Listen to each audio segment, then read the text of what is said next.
ஆஸ்ட்ரிச்சுங்கிற ஒரு பறவை பார்த்திங்கன்னா தன்னுடைய தலையை வந்து மண்ணுக்குள்ளே உள்ளே விட்டுக்கிட்டு என்ன நினைக்குமா, உலகத்தை பற்றி எந்த கவலையும் இல்லாமல் என்ன நடந்தாலும் தனக்கு எந்த பிரச்சனையும் இல்லை, சேஃபாக இருக்கும்னு நினச்சிக்குமா.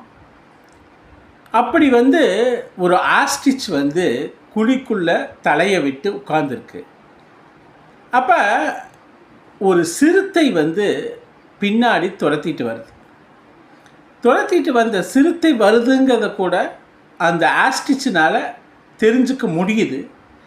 ஆனாலும் தனக்கு எதுவும் நடக்காதுன்னு நினச்சிக்கிட்டு அப்படியே குழிக்குள்ளே தலையை வச்சுக்கிட்டு அப்படியே இருக்குது.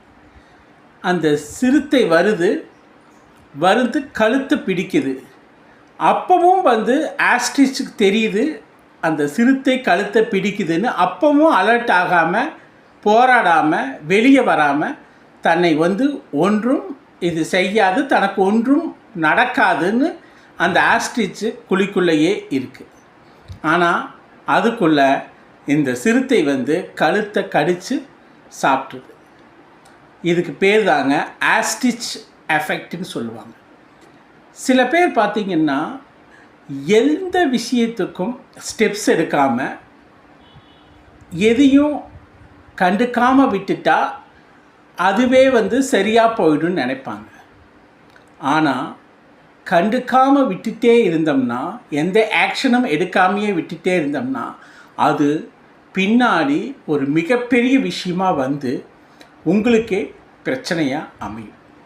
இதில் ஒரு எக்ஸாம்பிள் சொல்லணும்னா, இந்த வெயிட் லாஸ், உடல் இளைப்பு அப்படிங்கிறது எல்லாருமே ஆரோக்கியமாக வச்சுக்கணுன்னு, உடலை சரியான பிஎம்ஐ மெயின்டைன் பண்ணணுன்னு பார்ப்பாங்க.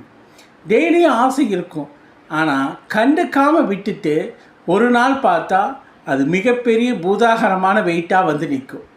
டெய்லியும் அந்த வெயிட் மிஷினில் ஏறி நிற்க பயம், அல்லது மற்ற ஆக்டிவிட்டீஸ் பண்ண பயம், அதை கண்டுக்காமல் வருது. ஸோ நம்ம எந்த ஒரு விஷயத்துலையும் நம்ம கண்டுக்காமல் விட்டுட்டா அதுவே நமக்கு பின்னாடி மிகப்பெரிய பிரச்சனையாக வரும்.